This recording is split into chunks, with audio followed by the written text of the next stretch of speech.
Hello friends, எல்லாருக்கும் வணக்கம் and welcome to Nikki's kitchen. இந்த vlog பார்த்தீங்கன்னா நேற்று போட்ட வீடியோவோட கண்டினியூஷன் தான். இப்போ இது செகண்ட் பார்ட்டாக போட்டிருக்கிறேன். வீடியோ ரொம்ப லென்த்தாக இருக்கிறனால 2 பார்ட்டாக வந்து நான் பிரித்து போட்டிருக்கேன். இந்த வீடியோ உங்களுக்கு புரியணும் அப்படின்னா நேற்று போட்ட வீடியோவை நீங்கள் பார்த்துட்டு வந்தீங்கன்னா தான் இது புரியும். ஏன்னா அதோட கண்டினியூஷன் தான் இது. ஸோ பாருங்கள், ஃபஸ்ட் டைம் வந்து நாங்கள் vlog ட்ரை பண்ணியிருக்கோம். உங்களோட ஃபீட்பேக்கை மறக்காமல் என் கூட ஷேர் பண்ணுங்கள். என்னோடய ஹஸ்பண்ட் வந்து இந்த மாதிரிலாம் பேசவே மாட்டாங்க. ஸோ நான் ரொம்ப வந்து ரெக்வெஸ்ட் பண்ணி இந்த மாதிரி பண்ணலாம் அப்படின்னு கூப்பிட்டங்காட்டி வந்தாங்க. ஸோ அவங்களுக்காக தயவு செஞ்சு நெகட்டிவ் கமெண்ட்ஸ் மட்டும் கொடுத்துறாதீங்க. எதை மாற்றணும் அப்படின்னு சொன்னிங்கன்னா கண்டிப்பாக மாற்றிக்கிறோம். ரொம்ப கேவலமாக இருக்குது, அப்படி இருக்குது, இப்படி இருக்குது அப்படிலாம் சொன்னிங்கன்னா ரொம்ப கஷ்டமாக இருக்கும். ஸோ பார்த்து பண்ணுங்கள். ஸோ கண்டிப்பாக உங்கள் ஃபீட்பேக்கை சொல்லுங்கள். அப்போ தான் அதிலிருந்து நம்ம சரி தவறை வந்து திருத்திக்க முடியும் அண்ட் எங்களோட பெஸ்ட்டை கொடுக்க முடியும். அடுத்தடுத்த ரெசிபிலையும் உங்களுக்கு இந்த மாதிரி ஃபன்னான கிளிப்பிங்ஸ் வேணும், இந்த மாதிரி ஃபன்னாகவே யதார்த்தமாக கொண்டு போங்க அப்படின்னு சொன்னீங்கனாலும் நாங்கள் இதே மாதிரி கொண்டு போகிறோம். எதாக இருந்தாலும் சொல்லுங்கள். இப்போ வாங்க வீடியோவில் பார்க்கலாம். இப்போ கேரட் பீன்ஸ் எடுத்துடலாமா ஃப்ரிட்ஜில் இருந்து? எடுத்துடலாம்.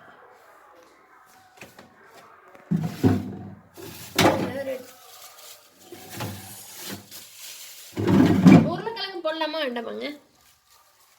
எது டேஸ்ட்டாக இருக்கும்னு நினைக்கிறே அதை போட்டு விட்ரு.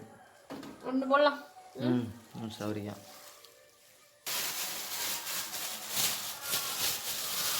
பிளாஸ்டிக் கவரில் போட்டு வச்சா நல்லா ஃப்ரெஷ்ஷாக இருக்குது. வேறெல்லாம் போட்டு வச்சா ஒரு மாதிரி சோர்ந்த மாதிரி ஆயிடுது காயெல்லாம். போதும், அவ்வளோதான். இது 3 தான் போட போகிறேன். இது கூட பட்டாணி எல்லாம் இருந்தால் போட்டால் நல்லா இருக்கும். பச்சை பட்டாணியா?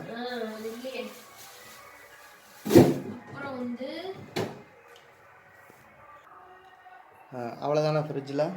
வேற என்ன எடுக்கிறேன்? இன்னும் கொஞ்சம் இஞ்சி, பச்சை மிளகாய், அப்புறம் தேங்காய் வேணும். அவ்வளோதான்.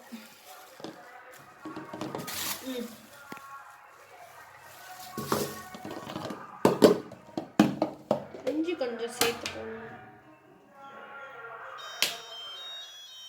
இவ்வளோ போடலாம். பச்சை மிளகாய் வந்து ஆப்ஷனல் தான். இருங்க அதுக்குள்ள ஃப்ரிட்ஜ் சாப்பிட்டா போதும். பச்சை மிளகாய் வந்து சில பேர்த்துக்கு ஒத்துக்காது இல்லையா, அதனால வேணும்னா போட்டுக்கலாம். ஒன்று போடுறேன். நம்மளும் போடலாமா வேண்டாமா? சும்மா தாளிக்கிறப்ப வேணா போட்டுக்கலாம். டேஸ்ட் கொடுக்கும்ல, அதுக்காக. அவ்வளோதாங்க. அடுத்தது சின்ன வெங்காயம் தான் நல்லா இருக்கும். இப்போ பாருங்களேன், நம்ம நாட்டுக்காய் எப்படி இருந்தது? ஃபுல்லாக இத்து கிடக்குதுங்க. நாட்டுக்காய் மாதிரி வராது. நம்ம தோட்டத்தில் போட்டிருந்தோம்ல, அது நாட்டுக்காய் நல்லா இருந்தது. இது அப்படியே கிலோ 100 ரூபா இது. சரி, இப்போ இது பார்த்தீங்கன்னா போதுமா? ஒரு 10லேருந்து 12 காய் போதும். பூண்டு ஒரு 3-4 பல்லு, பெரிய பல்லாக இருக்கிறதுனால ஒரு 4 பல்லு போட்டால் போதும். ஓகே, அவ்வளோதான். தக்காளி வேண்டாமா? தக்காளி ஆமாம், மறந்துட்டேன். எடு. தக்காளி போட்டுக்கலாம். கொஞ்சம் பெரிய பழமா, இது ஒரு பழம் போட்டால் போதும். கடையிலலாம் பார்த்தீங்கன்னா காய்களை எல்லாம் குறைச்சிருவாங்க, தேங்காயை தான் அதிகமாக போடுவாங்க. பார்த்துருக்கீங்களா? ஆமாம், ஹோட்டல் கடையில் அப்படித்தான் இருக்கும். சரி, நம்ம இஷ்டமா போட்டுக்கலாம், நமக்கு தகுந்த மாதிரி. சரி, இது எல்லாத்தையும் நம்ம அரிஞ்சிடலாமா? ஓகே. என்னம்மா, காயெல்லாம் ரெடி பண்ணிட்டியாட்டு இருக்குது? காய் வெட்டியாச்சுங்க. காயெல்லாம் ரெடி பண்ணிட்டேன். இதை ஒழிச்சு வச்சுட்டேன். இது 2 இஞ்சி பூண்டு 2 பேஸ்ட் பண்ணணும். ஓகே. அப்புறம் ஒன்று மட்டும் மறந்துட்டேன். என்னென்னா பெரிய வெங்காயம் 1 வேணும். பொடியாக கட் பண்ணிக்கலாம், தாளிக்கிறப்ப போடுறதுக்கு வேணும். அப்புறம் தேங்காய் துருவணும், அவ்வளோதான். ஓகே. தேங்காய் துருவிட்டு ஸ்டார்ட் பண்ண வேண்டியதான். ரைட், அதை வெட்டி முடி.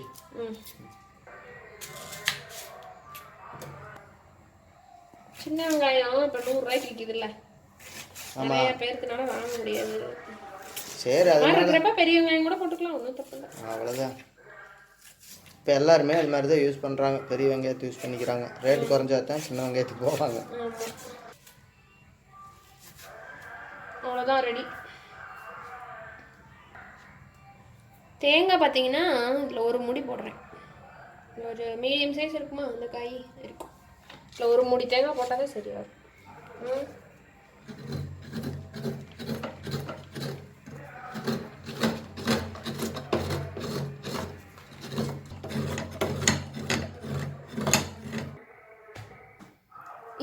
பேஸ்ட்டாக அரைச்சிக்கலாங்க. இஞ்சி பூண்டே மிக்ஸி ஜாரில் போட்டேன், கொஞ்சமாக தண்ணி ஊற்றி அரைச்சிட்டு வந்தேன். அரைச்சிட்டேன். இப்போ செய்ய ஆரம்பிச்சிடலாமா? ஓகே. இப்போ சால்னா பண்ணுறதுக்குங்க முதல்ல வறுத்துக்கலாம்ல. அதுக்கு வறுக்கிறதுக்கு ஒரு கடாய் வச்சுட்டேன். அது நல்லா சூடாயிடுச்சுங்க. இதில் வந்து ஒரு 1/2 டீஸ்பூன் மட்டும் ஆயில் போடுறேன், கொஞ்சமாக போட்டால் போதும். இப்போ இதில் பட்டை, நான்வெஜ் சால்னா கொஞ்சம் சேர்த்து போடலாம், பட் இது வெஜ்ஜுங்கிறதுனால ரொம்ப ஃப்ளேவர் டாமினேட் ஆகும்ல, அதனால கொஞ்சமாக போட்டுக்கலாம். அப்புறம் இது கூட கொஞ்சம் கல்பாசி, கிராம்பு, ஏலக்காய் எல்லாம் இப்போ போட்டு பண்ணக்கூடாது. அது நான்வெஜ்ஜுக்கு பண்ணுறப்ப தான் எல்லாம் இதுலேயே போட்டு பண்ணணும். இப்போ இதில் பார்த்தீங்கன்னா ஒரு 1/2 டீஸ்பூன் மட்டும் சீரகம், 1 டீஸ்பூன் சோம்பு, அப்புறமா ஒரு 1/2 டீஸ்பூன் மிளகு. மிளகா வேணால் போட்டுக்கலாம், இல்லாட்டி தேவையில்லை, லைட்டாக வறுத்துக்கலாம். இது கூட வந்து கசகசா போடணும். இது வந்து ஒரு 1/4 டீஸ்பூனோட கொஞ்சம் அதிகமாக போடுறேன். அப்புறம் இன்னொன்று, நல்லா டேஸ்ட் கொடுக்கணும் அப்படின்னா ஒரு 5-6 முந்திரி பருப்பு போட்டால் நல்லா இருக்கும். போட்டுக்கலாம். ஓ, இதெல்லாம் தான் டேஸ்ட் அதிகமாகுதுன்னு சொன்னீங்க. கடையில எல்லாம் என்னென்னமோ பொடியெல்லாம் போடுறாங்க. கடையில எங்க போய் முந்திரி போடுறாங்க, போட மாட்டாங்க. முந்திரி விற்கிற வரைக்கும் கடையில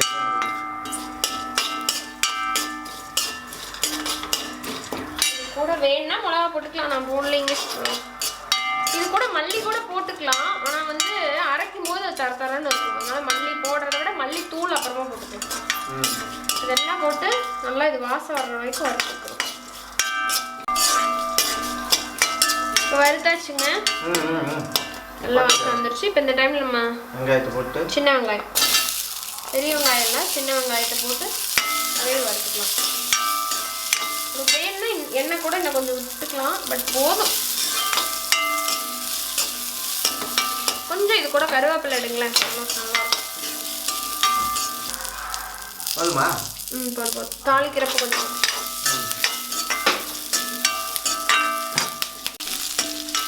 வெங்காயம் நல்லா வதங்கிருச்சுங்க. நம்ம தேங்காய் போட்டுக்கலாம். தேங்காய் சில பேர் வந்து அப்படியே பச்சையாகவே அரைச்சிருவாங்க. இது கூட இதுலேயே வந்து மிக்ஸி ஜாரில் எடுத்து போட்டுட்டு தேங்காயை அப்படியே பச்சையாக அரைப்பாங்க. கொஞ்சம் வறுத்தோம்னா நல்லா அரைப்படும். லைட்டாக வறுத்துக்கணும்.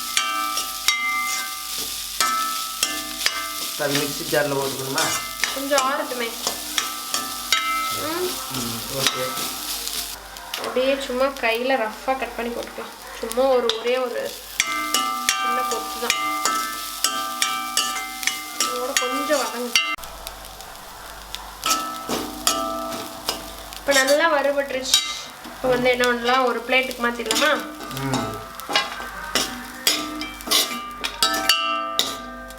ஃபேனில் வச்சிடலாம். ஃபேனில் வச்சிடலாம்.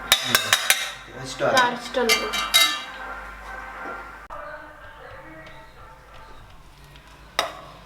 இப்போ நம்ம வறுத்து வச்சதெல்லாம் நல்லா ஆறிடுச்சு. இப்போ மிக்ஸி ஜாரில் சேர்த்து அரைச்சிக்கலாம். கொஞ்சமாக தண்ணி சேர்த்து எந்த அளவுக்கு உன்னால் நைஸாக அரைக்க முடியுமோ அந்த அளவுக்கு அரைச்சிக்கலாம். கொஞ்சம் தரன்னு தான் வரும், ஆனால் ஒன்றும் பிரச்சனை இல்லை. கொஞ்சம்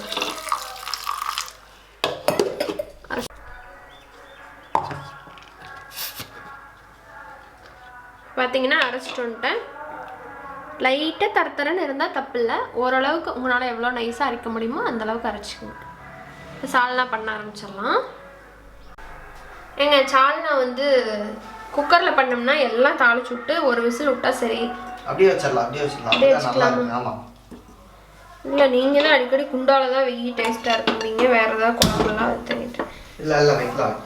இதே டக்குன்னு பண்ணிடலாம். ஆமாம், சரி. இதில் எண்ணெய் ஊற்றுறேன். ஒரு 3லேருந்து 4 ஸ்பூன் அளவுக்கு எண்ணெய் ஊற்றிக்கலாம். எண்ணெய் காஞ்சிருச்சா? எண்ணெய் சூடாயிடுச்சுங்க. இப்போ இதில் வந்து ஒரு 3 கிராம்பு, ரொம்ப போட்டாலும் வாயில் கடிப்போம்.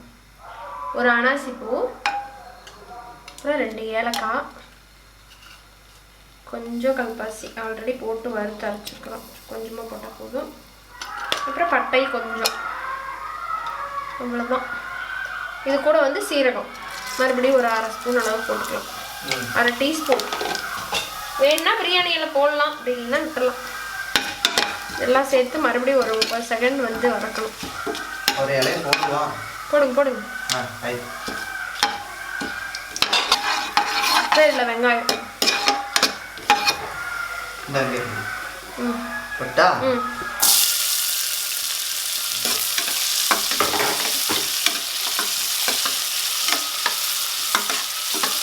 வெங்காயத்தை போட்டு நல்லா வதக்கும். கொஞ்சம் வதங்கினதுக்கப்புறம் இஞ்சி பூண்டு பேஸ்ட் போட்டுக்கலாம்.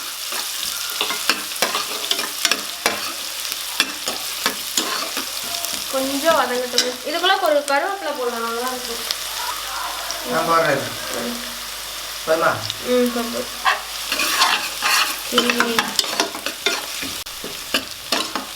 இப்போ வெங்காயம் வதங்கிடுச்சு ஓரளவுக்கு, ரொம்ப ப்ரௌனாக தேவையில்லை. போட்டுருங்க இந்த டைமில் ஒன்று. பச்சை மிளகாய் போட்டு வதக்கியாச்சு. இப்போ இஞ்சி பூண்டு பேஸ்ட் போட்டுடலாம். ஓகே, இஞ்சி பூண்டு பேஸ்ட் போட்டால் தான் வாசமே.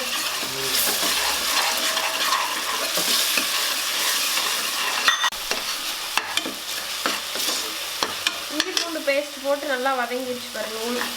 பிடிக்குது இந்த மாதிரி நல்லா வதங்கிடணும். இல்லை தக்காளி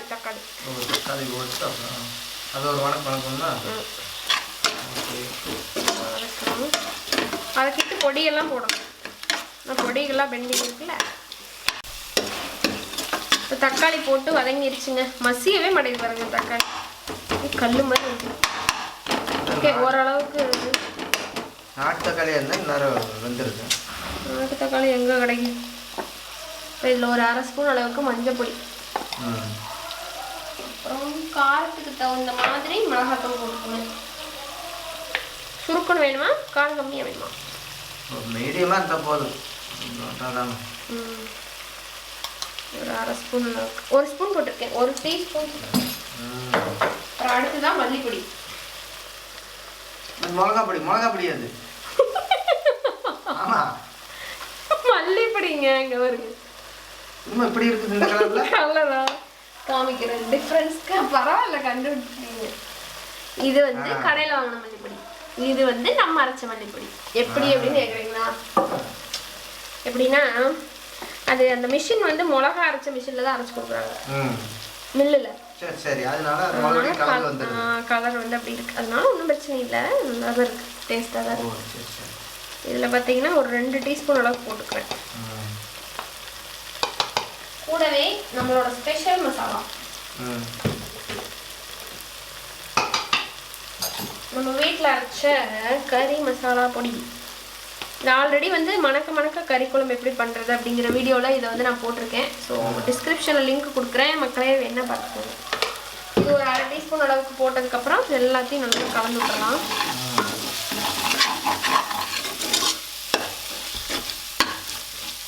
கலந்துட்டு இப்போ இந்த காயெல்லாம் போட்டுருங்க. எல்லா காயும் போட்டுருலாமா? ஃபஸ்ட்டு இது எடுத்துக்குவோம். முழுக்காய் இல்லைங்க, எல்லாம் தனித்தனியாக போடுறது. எல்லாமே தனி. ஓகே,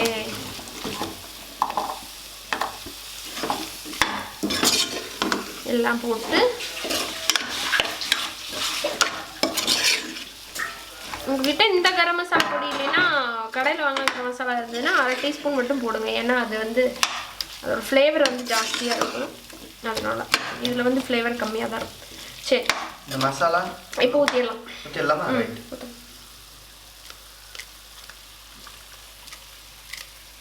ஓகே, இது கூட கொஞ்சம் தண்ணி விட்டு நல்லா மிக்ஸ் பண்ண வேண்டியதான். ஃபுல்லாக தண்ணி கொண்டு வாங்க, நிறைய ஊற்றணும்ல. தண்ணி ஊற்றலாம், சாதனாங்கிறதுனால நல்லா தண்ணியோட தானே வேணும். ரொம்ப தண்ணியாகவும் இருக்கக்கூடாது, நல்லாவும் இருக்கக்கூடாது இல்லையா, கெட்டியாகவும் இருக்கக்கூடாது. அந்த மாதிரி தான். ஓகே, இன்னும் கொஞ்சம் கூட ஊற்றலாம், தேங்காய்ங்கிறதுனால கெட்டி ஆகும்ல. இப்போ நமக்கு வெந்ததுக்கப்புறம் இந்த பக்கம் வரணும் அப்படின்னா இன்னும் கொஞ்சம் தண்ணி ஊற்றணும். ஒரு விசில் போதும், ஏன்னா ஒரு விசில் தான் வைக்க போகிறோம், காயெல்லாம் இப்போ குழஞ்சிரும். ரைட், இது சரியாக இருக்கும். இப்போ நம்ம உப்பு போட்டுக்கலாம். அடுத்தா தேவையான அளவுக்கு உப்பு போட்டுக்கலாம்.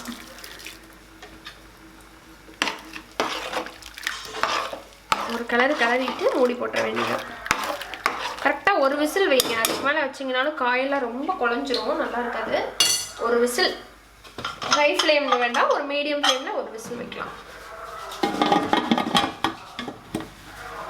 நீங்கள் குக்கரில் வேண்டாம், பாத்திரத்தில் பண்ணுற மாதிரி இருந்ததுன்னா ஒரு மீடியம் ஃப்ளேமில் வச்சு காயெல்லாம் நல்லா வேக வச்சு சுண்டை வச்சு எடுத்திங்கன்னா அருமையாக இருக்கும். இப்போ பார்க்கலாம் ஒரு விசிலுக்கு அப்புறம்.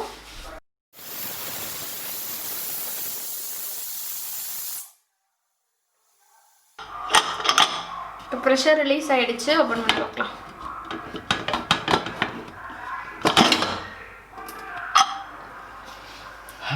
சூப்பராக இருக்குது. நல்லா இருக்குல்ல? நல்லா இருக்கு, சாப்பிட்டு பார்க்குறேன். நீங்களே கலருங்க, குடிச்சு பார்க்குறேன்.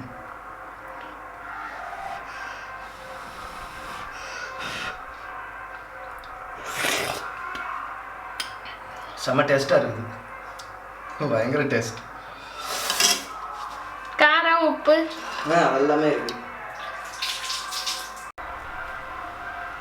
ஸோ இப்போ பார்த்தீங்கன்னா கொஞ்சம் மல்லித்தலை போட்டுக்கிறேன். கரெக்டாக இருக்குது பாருங்க, ரொம்ப தண்ணி மாதிரி இல்லாமல் ரொம்ப திக்காகவும் இல்லாமல் ஜஸ்ட் ஒரு பாத்திரத்துக்கு மாற்றி வச்சிடலாம்.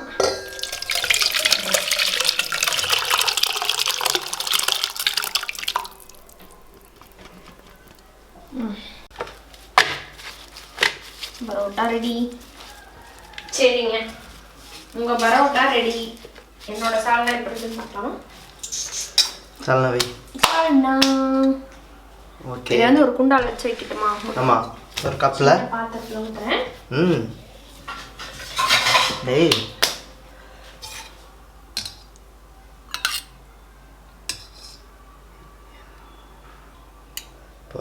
அப்படியே வை. நீங்கள் தான் டேஸ்ட் பார்க்கணும் இன்னைக்கு. அப்படியா? கஷ்டப்பட்டு பண்ணியிருக்காங்க பரோட்டா.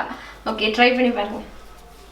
சால்னா வந்து கேரட் போட்டது நல்லா இருக்குமா அப்படின்னு ஒரு டவுட்டாக கேட்டிங்களா? ட்ரை பண்ணி. பூ மாதிரி அப்படியே தொடும்போதே பிஞ்சு வருது, அப்படியே சூப்பராக இருக்குது.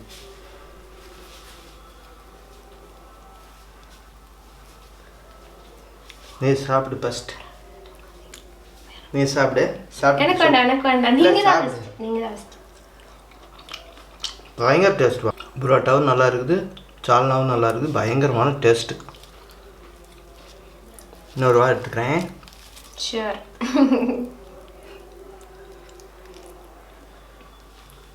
நீ சாப்பிட்டு சொல்லு.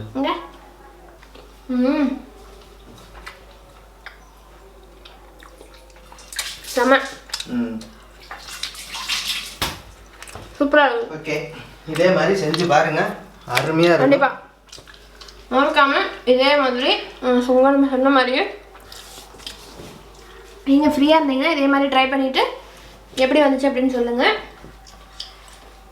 உங்கள் எல்லாத்துக்கும் இந்த வீடியோ பிடிச்சிருந்தது அப்படின்னா நம்ம சேனலை மறக்காமல் சப்ஸ்கிரைப் பண்ணிடுங்க. உங்கள் ஃப்ரெண்ட்ஸ் அண்ட் ரிலேட்டிவ்ஸோட நிக்கிஸ் கிச்சனை ஷேர் பண்ண மறந்துடாதீங்க. அண்ட் இந்த வீடியோ பற்றின கமெண்ட்ஸை கமெண்ட் பாக்ஸில் மறக்காமல் சொல்லுங்கள். இன்னொரு இன்ட்ரெஸ்டான வீடியோவோட இதே மாதிரி ஃபன்னான கிளிப்பிங்ஸோட உங்களை மீண்டும் சந்திக்கிறேன். அது வரைக்கும் நன்றி, வணக்கம்.